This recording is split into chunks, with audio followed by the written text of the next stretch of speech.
जय जगन्नाथ। हरिहर सेवाश्रम श्रीमद् भगवद गीतार आउ गोटे एपिसोड को आपण समस्त को अनेक अनेक स्वागत। श्रीमद् भगवद गीता द्वितीय अध्याय सांख्य योग श्लोक नंबर 10।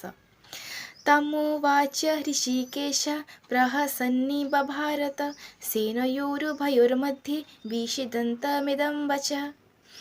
एठारे पुनर्बार संजय धृतराष्ट्र को कहउचंती जे उभय सेनांक मध्य भागरे विषादमग्न अर्जुन प्रति भगवान ऋषिकेश सहस्य बदन कौन कहवाई जाऊँच। अर्जुन रथर सारथी थिले भगवान श्रीकृष्ण। परमात्मा जो रथर सारथी होइथांती तांकर विजय वा उन्नति तो निश्चित। तेबे आम अंतर रे जो आत्मा अच्छी सी भी से परमात्मा ही अंश।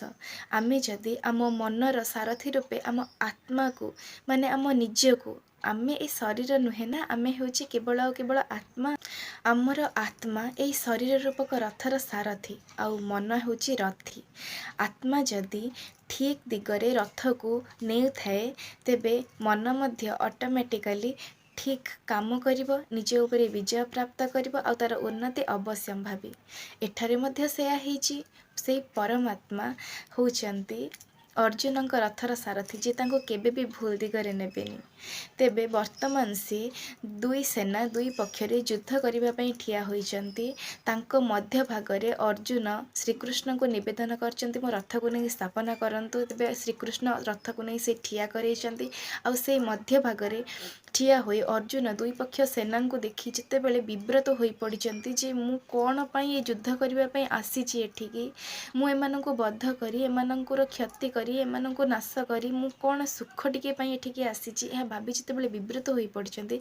तेबे श्रीकृष्ण ए युद्ध करिबा जे केते जरूरी अर्जुन को ता बुझेबा आरंभ करिचंती। तेबे एठारे संजय धृतराष्ट्र को से कथा कहउचंती जे श्रीकृष्ण हताशाग्रस्त अर्जुन को कौन कहवाई जाऊँच ता आमे आगामी श्लोक जानी परिबा। तेबे प्रत्येक दिन आमे श्रीमद् भगवद गीता पठन और श्रवण निश्चित भाव में करिबा। आ प्रत्येक दिन श्रीमद् भगवद गीता श्रवण करने पई हरिहर सेवाश्रम चैनल टी को सब्सक्राइब कर नियंतु, जहा फल मो नुआ नुआ श्लोक जेतेबेले एथरे अपलोड करी आपण माने श्लोक सहित तार भावार्थ जानी परिबे। श्रीमद् भगवद गीतार से भावार्थ को निज जीवन रे उपयोग करी निज जीवन को आमे समस्ते सुंदर निश्चित भाव में करि परिबा। जय जगन्नाथ।